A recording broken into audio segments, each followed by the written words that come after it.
They told him miracles don't happen to people like him, broke, exhausted, raising a child alone. But what this single dad did for a billionaire's disabled daughter would leave an entire room in stunned silence and bring a mother to her knees in tears. Stay until the end, because this story proves that sometimes the smallest hearts carry the greatest miracles. Before we begin, like this video and subscribe to Everbell's Tales. Your support helps us bring more powerful stories like this to life. Ethan Cole never imagined his life would shrink into a routine of survival. Yet every morning before dawn he woke to the soft hum of the city and the weight of responsibility pressing on his chest. The apartment was small, barely more than a hallway with memories taped to the walls. Noah's crayon drawings, a faded photo of a smiling woman whose laughter once filled the space. Since his wife died, time had stopped meaning comfort and started meaning endurance. Ethan moved quietly so he wouldn't wake his 7-year-old son too early, brewing cheap coffee while rehearsing encouragements he'd later whisper into Noah's hair, "You're doing great, buddy. Dad's got you." Even when he wasn't sure that was true.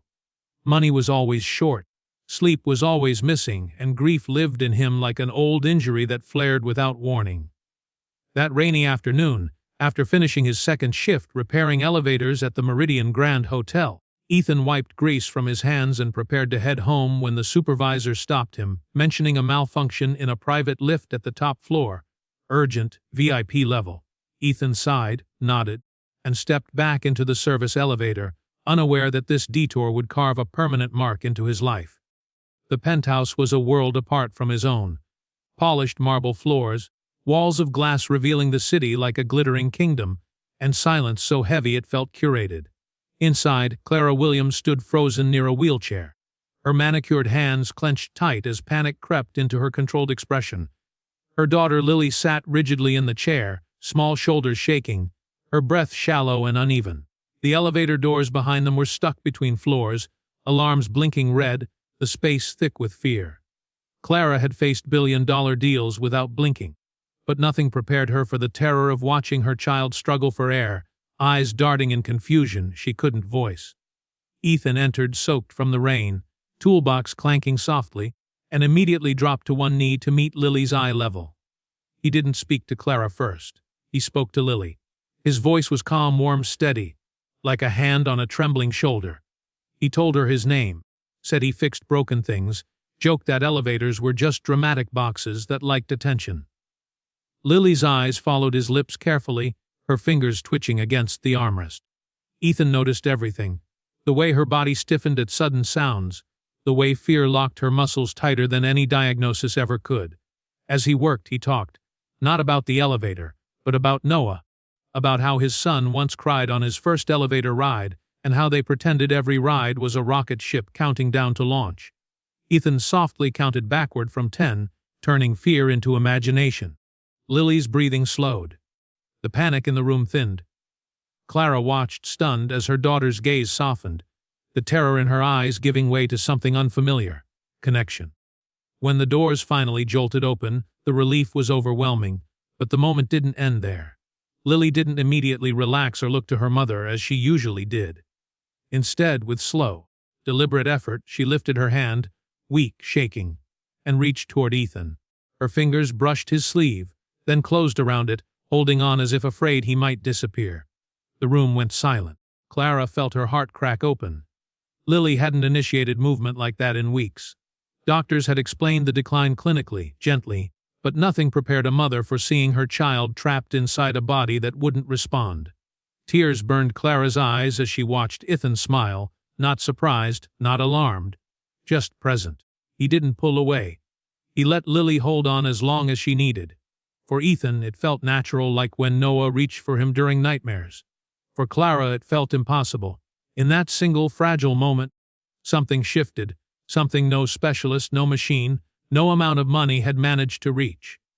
When Lily finally released her grip, her breathing steady and her eyes brighter than they had been in months, Clara knew, deep in her bones, that this was not coincidence.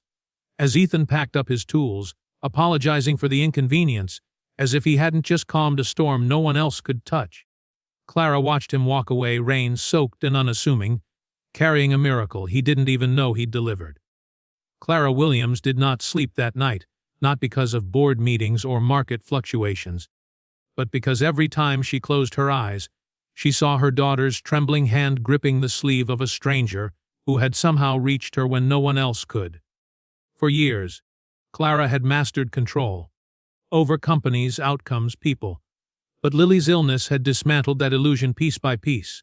She had flown the world's best doctors into private hospitals, funded experimental therapies, purchased machines that promised progress, yet nothing had prepared her for the simplicity of what she witnessed that afternoon: a calm voice, a story, genuine attention. By morning, Clara made a decision that surprised even herself. She contacted the hotel management and requested that Ethan Cole be assigned exclusively to maintenance checks in her building for the next few weeks. Officially, it was for consistency and safety. Unofficially, it was hope. Dangerous, fragile hope she had trained herself not to feel. When Ethan returned 2 days later, he was uncomfortable the moment he stepped into the penthouse again, his worn boots echoing against polished floors that didn't belong to his world. He expected a quick inspection and an awkward thank you.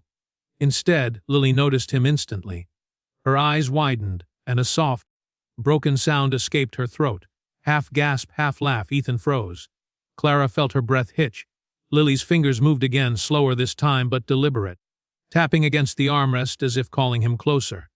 Ethan knelt, smiling like it was the most normal thing in the world, and said hello the same way he had before, gentle, unhurried, without pity. He didn't ask about her condition. He didn't look at her wheelchair first.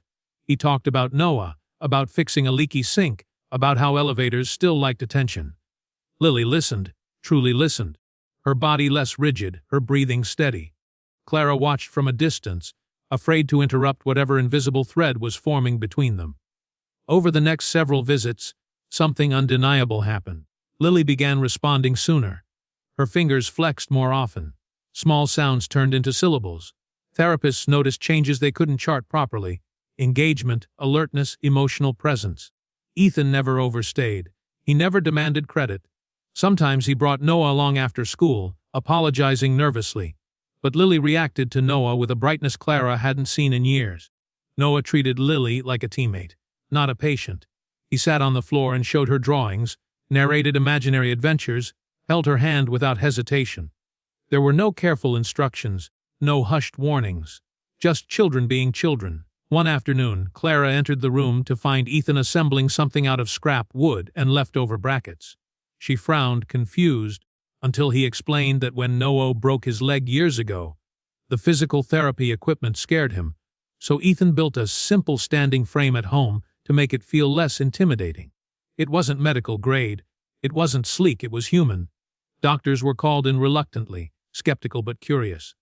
Lily was carefully lifted and placed into the support. Her legs shook violently at first, muscles screaming with effort. Clara's heart pounded so hard she thought she might collapse.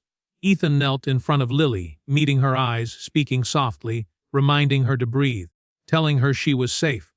Then it happened, subtle, almost imperceptible, but real. Lily pushed down.